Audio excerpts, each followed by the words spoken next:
This is Whangarei, gateway to New Zealand's north. A vibrant city that's the first port of call for many international sailors and home to the International Rally of Whangarei, round 2 of the Brian Green Property Group New Zealand Rally Championship. The teams will base themselves at Poe Island Sports Grounds, from which they will leave on Saturday morning for 8 stages in the north, with the day finishing with 2 laps of the Poe Island special stage. After his victory at Otago, Hayden Paddon leads the Drivers' Championship with 44 points from RD2, who has a 1-point buffer over Ben Hunt in third. But it's been a busy couple of weeks for Pettigrew as he had to rebuild his damaged engine. It was definitely a pretty big challenge trying to get here with needing to rebuild the motor and a new head on it. So really thankful to have lots of people step up and help back us to get us to the next event. So yeah, really thankful for that, and yeah, can't thank them enough to helping us give us the opportunity to get up here again to have another crack. Hayden Paddon will miss round 3 as he'll be in Europe, so victory here is even more important. Same deal for us. We have to take every point we can, so that obviously puts a bit of pressure on, not only on the rally result, but obviously bonus points and power stage and everything. So, but we like pressure, and we're just got to make sure we tick all the boxes this weekend. And it's going to be difficult. The conditions are going to be, as I say, a little bit different to what we've experienced here in the past. So that will throw up some different things with the car and how it feels and tyres and everything. But also, obviously, Shane and Ari and Ben are going to be on as well. So it's going to be pretty cool. Ben Hunt looking for more pace at Whangarei. Yeah, that's awesome. That's why we come and do this sport. More the merrier, and having someone like Shane here, it's definitely awesome for the sport, and it makes everyone work a bit harder, and no one wants to be beaten by a supercar driver. And of course, a lot of interest in the appearance of Shane van Gisbergen in the Audi AP4. Shane, first event of the year, obviously new car than what you were in last year. How many Ks have you done testing, and has it been enough? We've had 2 sort of like half days, but yeah, it's never enough. You always want more miles, but feels pretty good so far. Had to make a few changes to get it to my liking, I guess, but yeah, it feels really good. Todd Borden's season had started with a crash, but the car was repaired and the driver keen to get a result on these stages. It's always bad. It looked not as bad, but trouble was it scooped up a lot of dirt in the front and a lot of internal stuff but no, it's all fixed, it's 100%, but the boys did a good job, and we were using water in Otago, and we knew we had a head gasket problem, so the new head gasket, M-Sport didn't have one. So one arrived on Monday morning at 10 o'clock, and like Ayers and Stephen and Dave and all the boys, they all rallied together, and by Tuesday midday it was on the dyno. So the boys did a good job, mate. So, I'm pretty proud of them. So good. It's a great team, a great effort. Whereas I wasn't coming, and that was it. I was out. I was going to be out for the year if we were going to be here. A return to the town centre for the start, welcomed by the fans.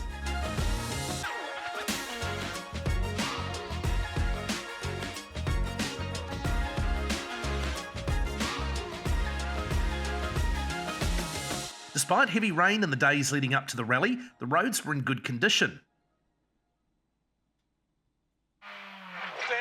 Hayden Paddon had opted for a softer tyre, like many of the drivers, but the roads had dried out overnight.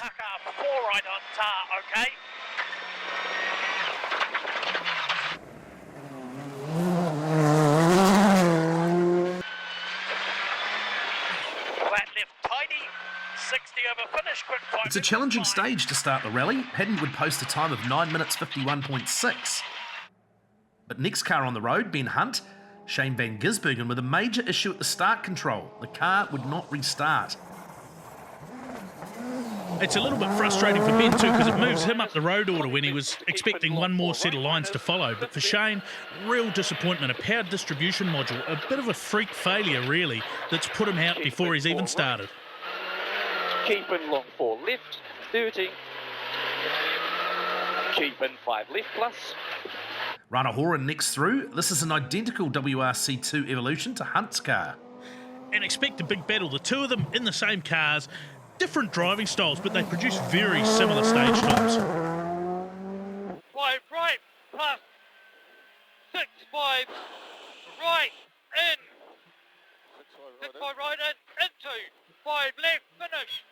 Hunt a 10 minute 15, Rana 10 seconds slower with 10.25. Yep. Clint Cunningham showing good pace also with the 6th fastest time in the older Skoda. It's impressive from Clint. You can see he's just working into his trade. He's got a bit of a love-hate relationship with this event, and a good solid factory-built car underneath him is just what he needs to give him some confidence to get to the finish. Josh Marston 4th fastest, so a positive start to the day after a lacklustre Rally Otago.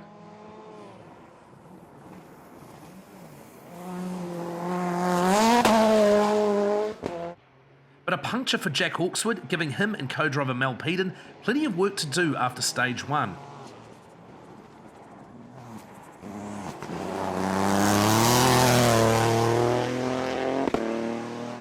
As he did at Otago, Ari Pettigrew starting well, 3rd fastest, just 2 seconds behind Hunt.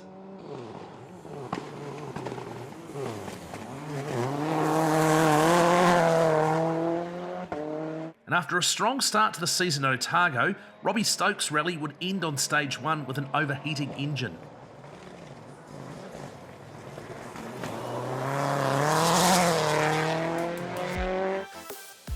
Our feature stage of the day, Akarama, 15 kilometres with a very popular spectator point. This is one of those classic cambered Northland roads, and we can see just how the cars dance through the stage. A new stage record for Hayden Paddon, but only by 1.4 seconds. Already Paddon has a 30-second margin on the field, but the battle between Hunt, Horan and Pettigrew for second is extremely close. Here, long, 5 right minus, tightens, half 3, push, double, 80. Half 5 right minus, tiny, 80. Short bullet minus, don't. Ben's time, 10 minutes 49.8. But Ari Pettigrew would be 1.1 seconds faster by the stage end, and now just 0.8 behind Hunt in 3rd.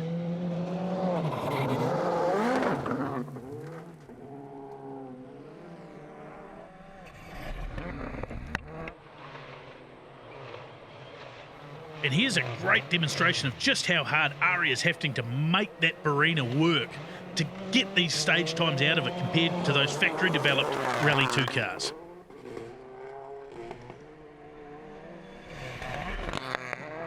Rainer Horan just 3.4 seconds slower than Hunt here.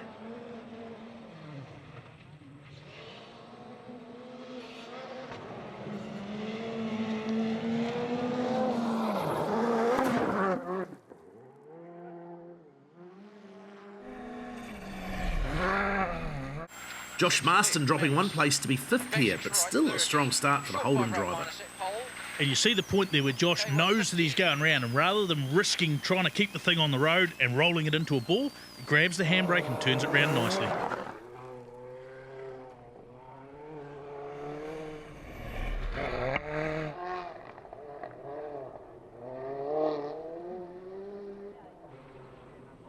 Todd Borden 5th fastest, and he'd move past Clint Cunningham to 6th overall.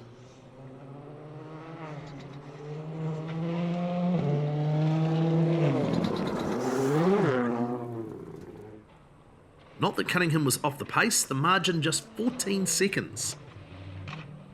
This is a solid drive from Clint. This is the original Skoda Fabia R5 car. So with each evolution, the cars get that little bit faster and a little bit faster.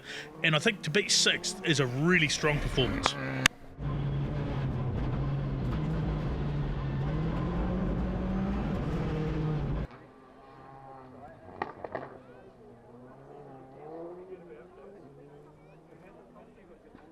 Mike Young just 0.6 of a second behind Cunningham in the Toyota.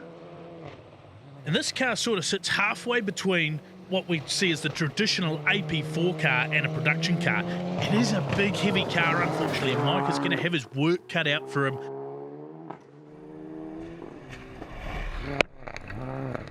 The other Toyota, the Yaris of Jack Hawkswood, having to stop in the stage with an electrical issue. They got going again, but lost 3.5 minutes.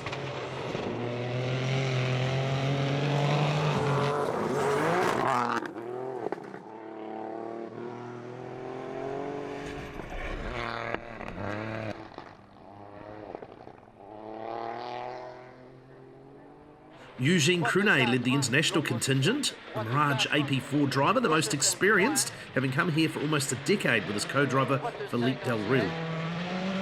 It's actually Philippe who owns this car, formerly campaigned by Brian Green.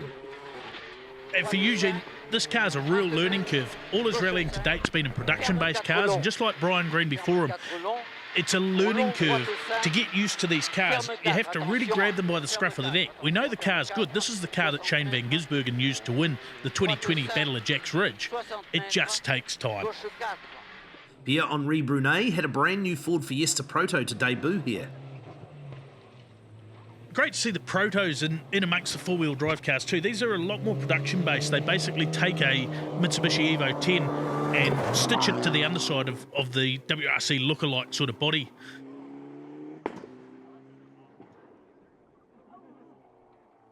More spectators on hand to watch the cars at the end of the Crow's Nest stage.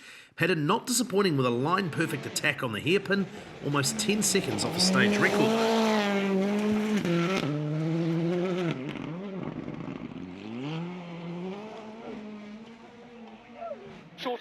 Ben Hunt using his experience on these stages to pull away from Ari Pettigrew, the gap now 10.6 seconds. 30, 7 left, 60. Keep in 6 right minus 30.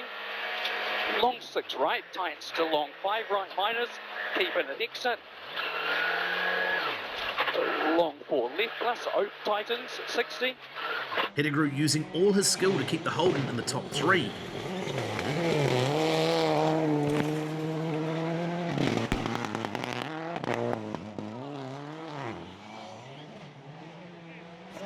Rana Horan still pushing hard, staying in touch with Pettigrew.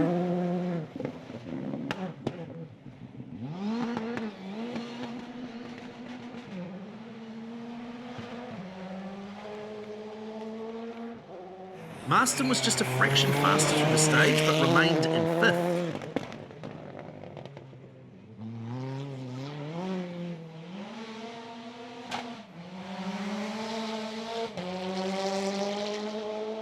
Todd Borden still 6th, but his time slowed as his tyre choice in the morning was not working on these stages.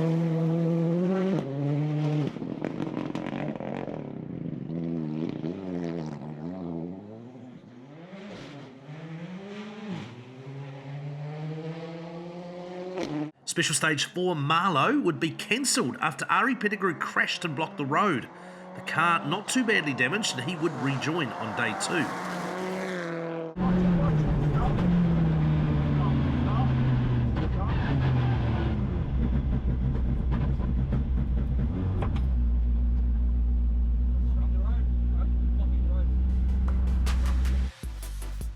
So Paddon takes the lead into lunchtime ahead of Hunt and Horan, while Young dropped a little bit of time after he clipped a tree.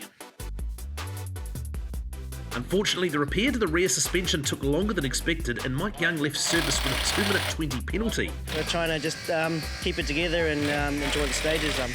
There's a lot going on with the car and just trying to find some confidence, and I had a bit of a moment in stage 3.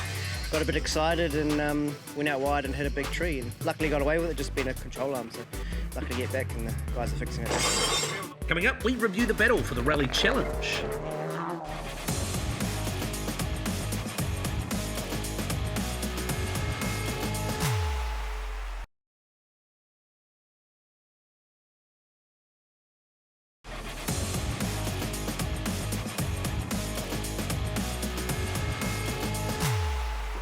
Day 1 was round 2 of the Rally Challenge. Sam Byrne, the only 2-wheel drive entry, and he retired on stage 3. David Sievers making his first appearance for 2023, but he'd also retire after stage 3.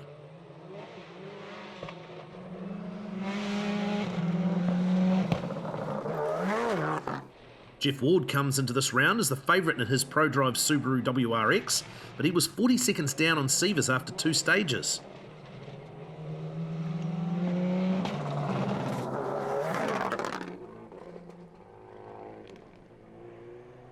The big surprise was the pace of Zeal Jones in the older WRX. He may be one of the youngest competitors, but his speed is impressive and he would move into the lead after Sievers retired. And after an unfortunate retirement at Rally Otago, having served his apprenticeship in 2-wheel drive the year before, this is where we're really seeing Zeal showing what he's got, keeping it nice and tidy. Brian Green had been looking forward to these stages and was 4th after the morning run, but a stray rock damaged his oil cooler and he retired. In the Group A battle, the Subarus of Hazley Windelborn and James McDonald had a close battle in the morning, but by stage 5 both had retired.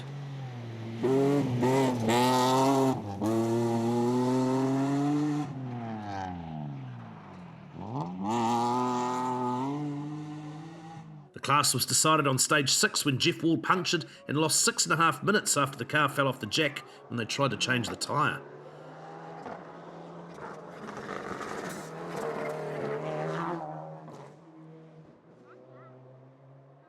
So with a massive 7.5 minute lead, Jones just had to cruise to the end, but he was in the dark about his position until the final afternoon stages. A fantastic win for this young driver, deserving of our Dunlop Drive of the Day. Zeal Jones and Matty Sayers.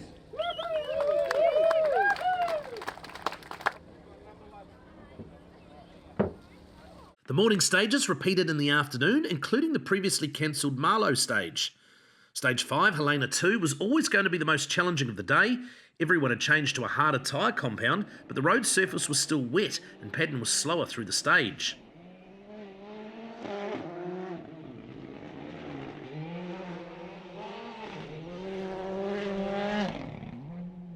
But on stage 6, Paddon smashed his previous record and extended his lead.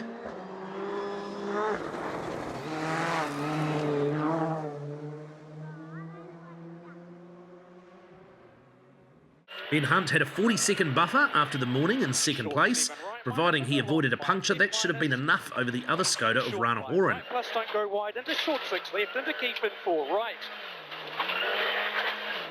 Short 5 left, plus into 6 right, minus 30. But Horan wasn't giving up, and over stage 5 and 6, he equalled Hunt's times.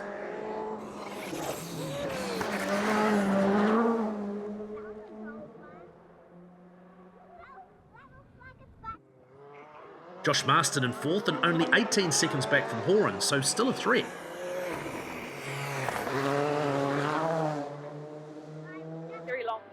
Todd Borden determined to make up time after his morning tyre choice dropped him back. And just up here, he spotted former rival and national champ Andrew Hawkeswood, and you can see it in the driving style. I think Andrew would be impressed. Cut, 5 right, into 4 left minus. Clint Cunningham and Mike Young had been trading times on the afternoon stages, but Young's penalty after service had dropped him to 7th and out of reach of Cunningham.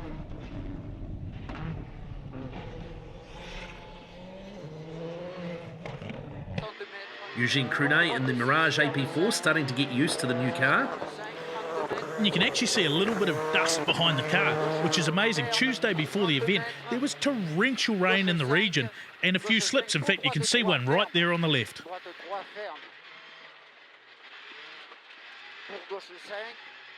Jack Hawkeswood's times were improving through the afternoon, but that time lost in the morning meant he was still in 10th, but in striking distance of Pierre-Henri Brunet in the Ford. The final 2 daylight stages saw Paddon extend his lead to over 2 minutes, but no new stage records by the number 1 driver.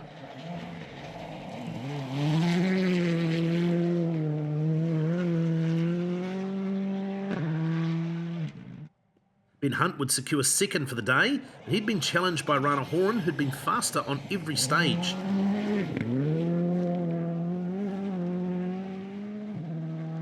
Horan had one piece of luck though. On stage 4, which was the cancelled stage, he'd punctured and lost 4 minutes. That stage had counted, he'd been struggling in 7th place. Josh Marston rewarded with 4th place after a strong day in which he had kept pace with Hunt and Horan.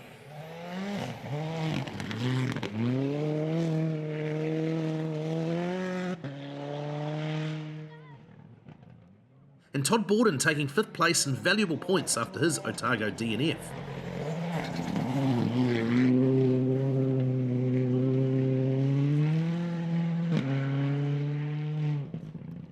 The day would finish with 2 runs through the Poe Island in the dark. Shane van Gisbergen back on the stages after the team replaced the car's BDM. Try as he could, Paddon was still the fastest.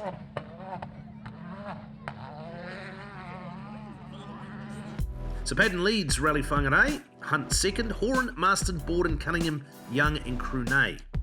Along with SVG, rejoining for day 2 will be Ari Pettigrew.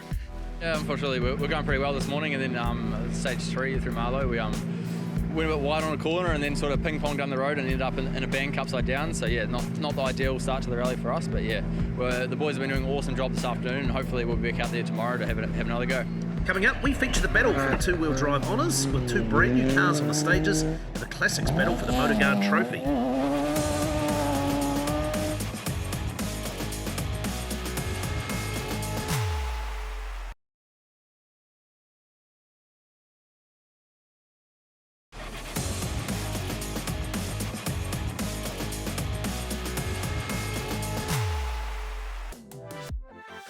The NZRC two-wheel drive class was boosted by the arrival of 2 Rally 4 Fiestas with Bryn Jones and Dylan Thompson.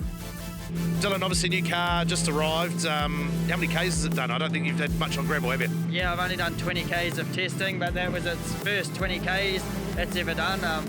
She's a brand spanker, so it'll be interesting to see how it goes this weekend. It's a significant step for the class as the older ST150s are phased out. These new cars are current WRC junior category cars. Bryn Jones got off to the best start possible with a stage win on Special Stage 1 Helena. 30, free right minus. But it was close, with Jackson Clennon just 1.1 seconds back, Jordan Grant another 5.4 back, and Thompson fourth just 0.9 of a second further behind.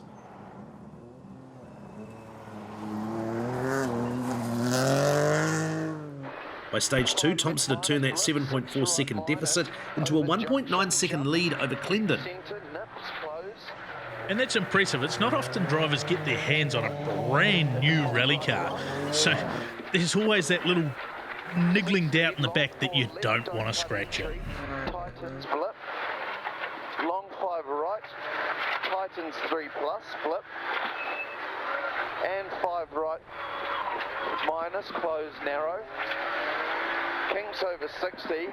4 left, don't. And Jackson Clendon had moved to second place now, 14.2 seconds ahead of Jones. And he's one person that does know that pain of scratching the brand new car. Happened at Timaru last year, and being a fairly new car, they struggled to get parts. It's fantastic to see him having a great run in 2023. Jones has called this his dream opportunity, the young driver relishing the opportunity to pit himself against the best young talent in New Zealand. And he can do exactly that. While the older cars got out of homologation and then got slightly modified and were all a little bit different, these 3 Rally 4 cars are absolutely identical. So it's a really good level playing field. Behind the new cars, Jordan Grant doing his best in the New Zealand-built Suzuki Swift Sport.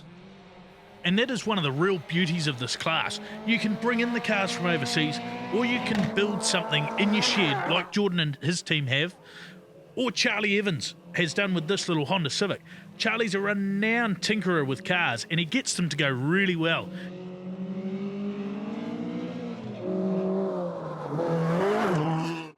And the final piece in the puzzle, Tim Mackessy's R2T Fiesta. This is the previous generation before the Rally 4. Still uses that same 1 litre 3-cylinder turbocharged engine. I think we're a little bit behind the 8 ball with all these little Fiestas that have come along, but I'm pleased that we're not too far behind them. Dylan, man, what a morning for a debut in this car. Yeah, no, it's been a good morning. It's taking a bit to get to grips with it. It's not quite what we thought it was going to be. The conditions are just super slippery, so yeah, we're not struggling, but it's definitely challenging us. Thompson and Clendon continued their battle through the afternoon repeat stages. By stage 6, the gap was down to just 0.6 of a second. And what a treat we're in for. Dylan's up to speed with this Rally 4 car now. Him and Jackson literally trading tenths of a second. This battle across the season is just going to be epic. And just how close? Well, let's find out. Thompson on the left, Clendon on the right. Check this out.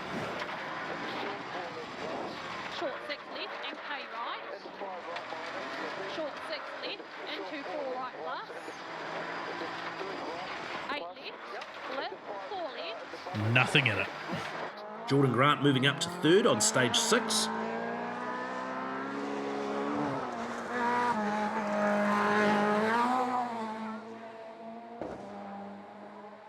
Bryn Jones staying in touch with the Suzuki. By the end of the day, less than 30 seconds separated them. It's a remarkable performance when you consider Bryn, just before the event, had a stomach bug and couldn't get out of bed. Tim Mackessy and Charlie Evans in a similar battle. And this car's quite the story. It was actually the prize for the winner of the 2018 Junior World Rally Championship before finding its way to Ireland and now eventually New Zealand. Unfortunately, Charlie Evans stopped on stage 8 for 20 minutes, putting him out of contention for the day. And while many a driver would have stopped and just pulled out of the rally, Charlie fixed it on the side of the road and kept going. So at the end of the opening day, that epic battle between Thompson and Clendon at the top of the table, and it's still tight between third and fourth, Grant and Jones. Coming up, we profile the historic and open two-wheel drive challenge, and SVG is back on the stages on day 2 of Rally Whangarei.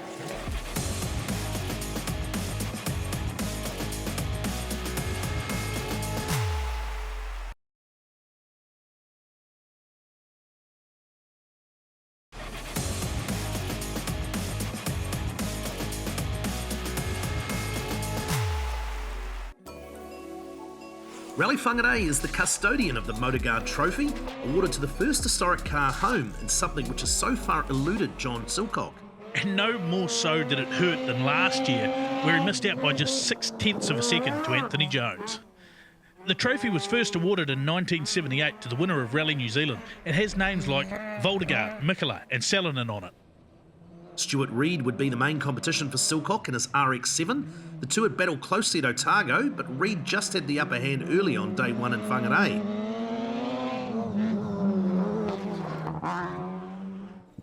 Back in the historic class after a few years away, Mike and Helen Cameron and Neil answered GSR. And they're two of the nicest people around rallying you'll ever meet. Fantastic to have them out there. They're unlikely to challenge the RX-7s on outright pace, but they'll be there at the end. You bet the house on it. On the afternoon stages, Silcock was suffering with low fuel pressure and the gap to Reid opened up to 24 seconds. Despite replacing parts at the end of day 1, Silcock's issue remained. His hopes of claiming the Motorguard Trophy were dashed despite driving as hard as he could. Ironically, Reid had no idea of the significance of this trophy, the Australian competing in his RX-7 for the first time at Whangarei. As Silcock slowed through the afternoon, Reid stretched out a massive lead of 11 minutes.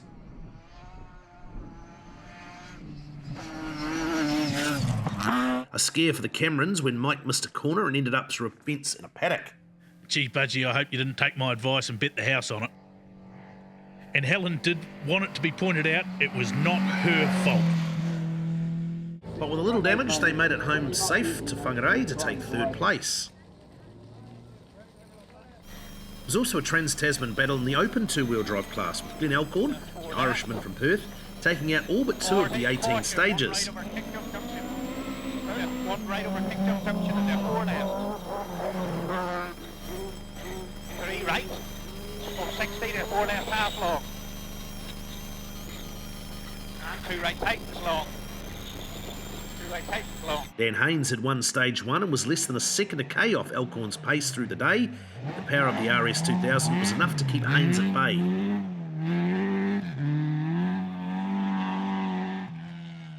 Dave Strong had missed Otago due to the cancelled Inter-Island ferry, back here to make up for lost time and points in the Jazz RS. No new car yet for JP van der Meijs, so he returned in the ST150 Fiesta.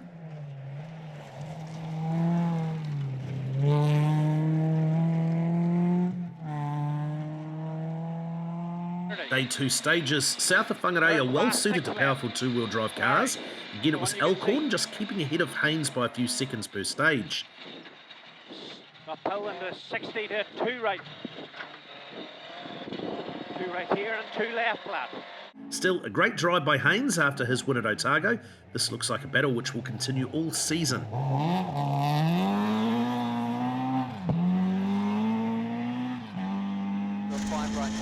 Dan's been a real improver over his past couple of seasons in the NZRC. A couple of years ago, this was a pretty sketchy bit of road for him. He nearly threw it all away.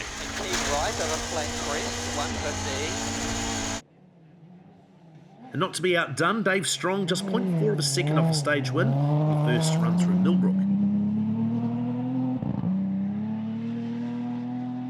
By the end of the day, JP van der Meijs finished 4th, claiming 21st overall in the rally.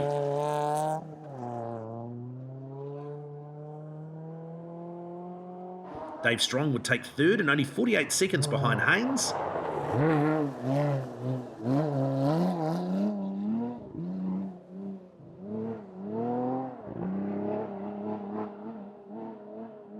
There was nothing Haynes could have done on these stages to beat the more powerful Elkhorn Escort, but second place keeps him in the title hunt.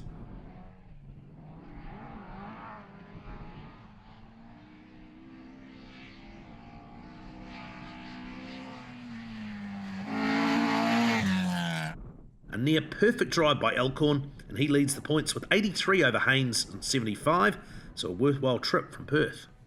And that was probably a bit more wild than you want to be on the final stage of the rally.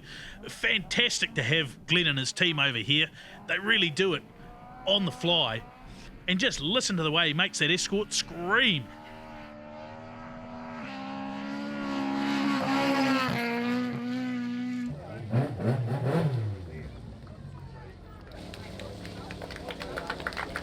Just 6 stages on day 2 for the top competitors in the Brian Green Property Group New Zealand Rally Championship. Hayden Patton with a healthy lead from day 1, but also looking for day 2 bonus points.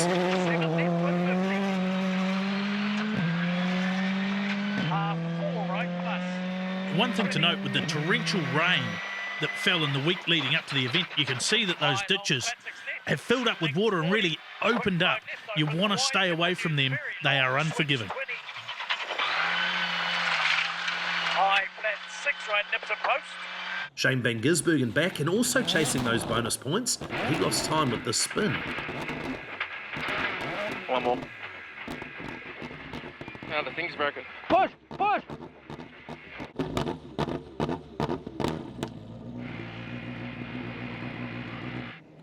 That spin costing around 35 seconds and dropping Shane to 8th, but he made up for it second fastest on the next stage. But a moment's distraction sent Van Gisbergen into a bridge, damaging the rear wheel on stage 14, and his day was done.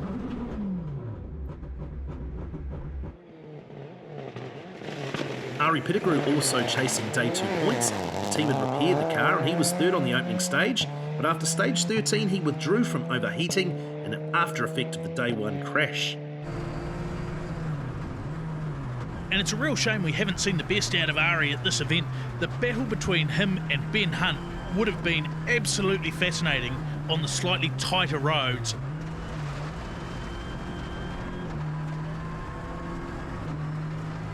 Those retirements gave Ben Hunt an easier road to second, but there's only threat now coming from Rana Horan.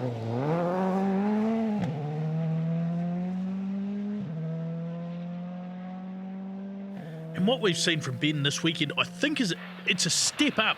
He's just increased that pace that little bit more in the pursuit of perfection. Horan not as experienced on these roads as Hunt. The gap was less than 1 second per K over the morning.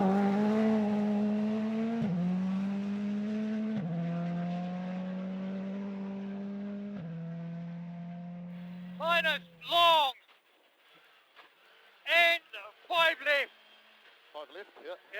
And 5 left, 50. Come on, runner.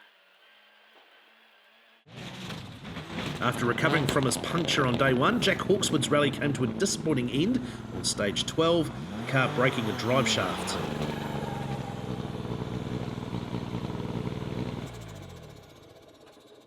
Yeah, we started the stage, and with the tweaks that we'd made to the car overnight, I was feeling real comfortable, feeling really good in the car.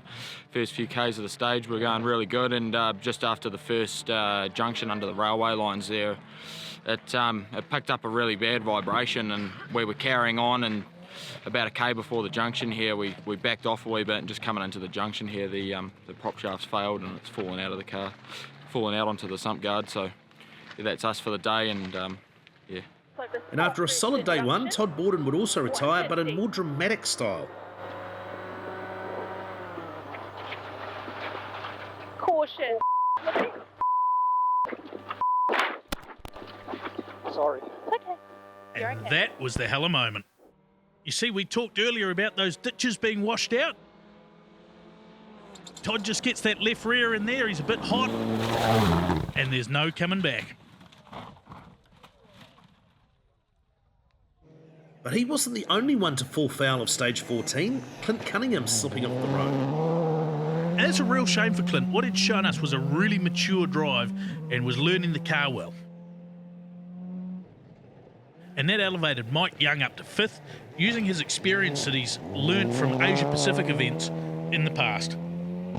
where surviving and getting the car home is absolutely priority number one. Eugene Crunet in 6th. And more valuable miles that really help them learn this car. You learn nothing sitting on the side of the road. Pierre-Henri Brunet in 7th.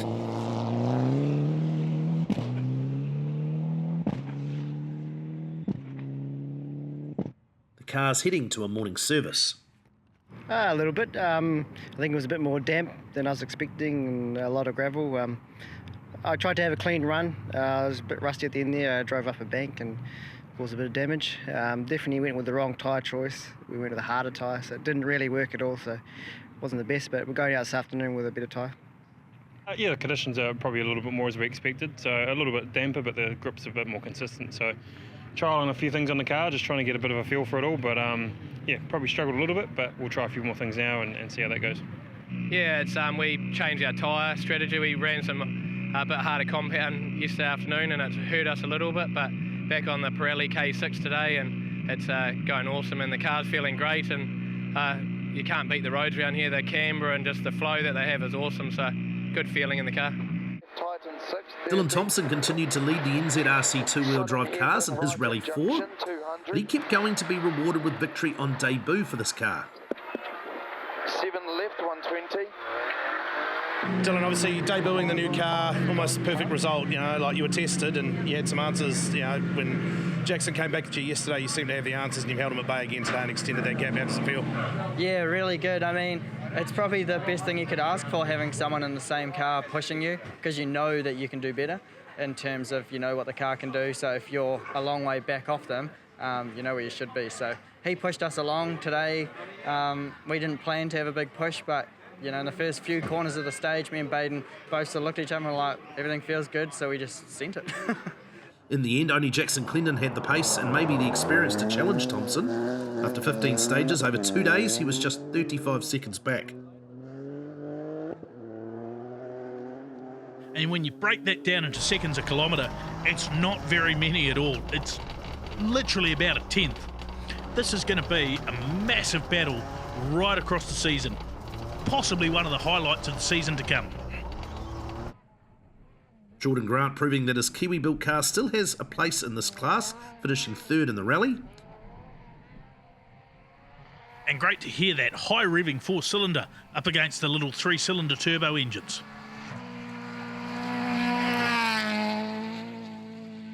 Bryn Jones saved his best to last, 2nd fastest on the final stage, just 7.4 seconds down on Thompson, and in the day 2 standings, moving up to 3rd. 6 right minus, stop, ahead, 30.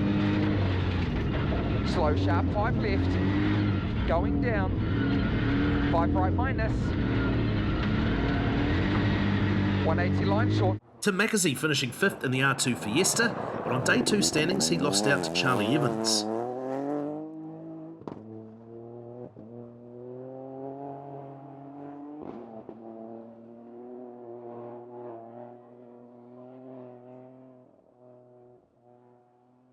A matter of what might have been for Evans if he hadn't lost so much time on Saturday. But by the same token, he got out there, he fixed the car, he kept going, and his points are his reward. He will bounce back at South Canterbury Rally, no doubt about it.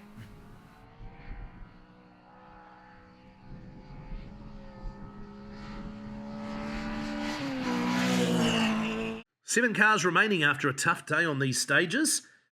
A successful debut for the Fiesta Proto of Pierre-Henri Brunet.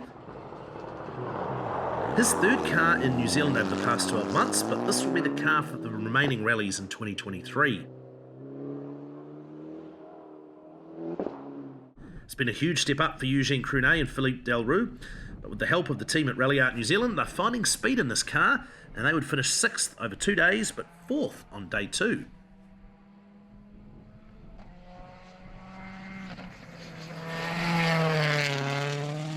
Braking 7 right minus, more, caution, tightens 2. You good? 6, Letty. Mike Young was hoping for a top 5 finish at the rally start, and that's what he got, although not without the drama of a final stage puncture, which cost him 3 minutes and dropped him to 6th on day 2 points. Also drama for Josh Marston after a great day one. The car slowed over the final 2 stages and he was lucky to finish. Made it home in 4th.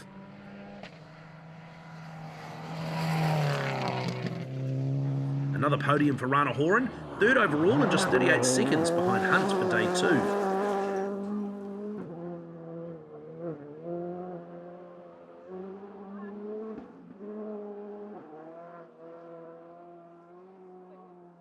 Second overall, and on day 2, Ben Hunt would be happy with that as he knows Hayden Paddon will have to miss round 3 at South Canterbury. And you want to know if Ben's comfortable with this car? Check out this. That's using all the road.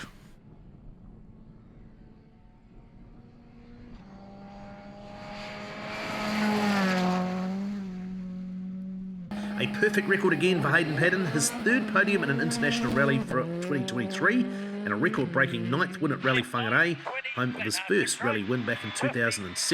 Class R 5 left plus open stop. 200 over finish. Crest into slide 4 left plus. Got it by about 5. Sorry? I got it by about 5. Even though it was wet. Thank you. Thank you again. So, it's Paddon with a dominant win over Hunt and Horan. Marston survived for 4th, Young for 5th, then Cruney and Brunei.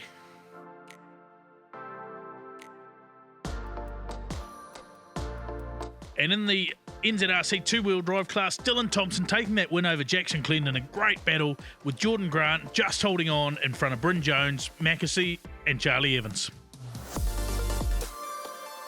We're happy to get 3rd.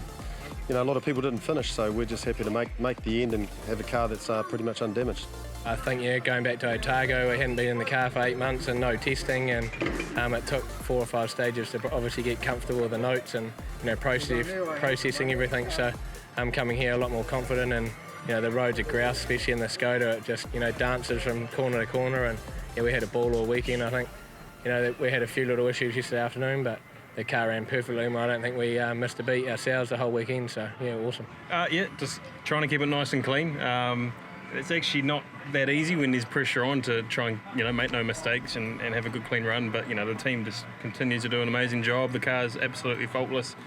So it gave us a chance this weekend to try lots of different setups and lots of different things, and some worked, some didn't, but no, most important thing is we got maximum points this weekend and puts us in a good place for the second half of the season. So confirming Paddon a maximum points haul takes him to 88. Hunt still in touch, especially with Paddon missing the next round, 21 behind. Rana Horan a further 13 back. Then Josh Marston, Ari Pettigrew, and Jackson Clendon, the first of the 2-wheel drives, just ahead of Dylan Thompson. But there was one last special award for Rana Horan, the Ken Block Memorial Trophy. He's the inaugural winner for competing in the spirit of Ken Block. So another Rally Whangarei closes with celebration. Next up, we head to Timaru for Rally South Canterbury. Ben Hunt will be looking for victory as Hayden Paddon competes in Europe.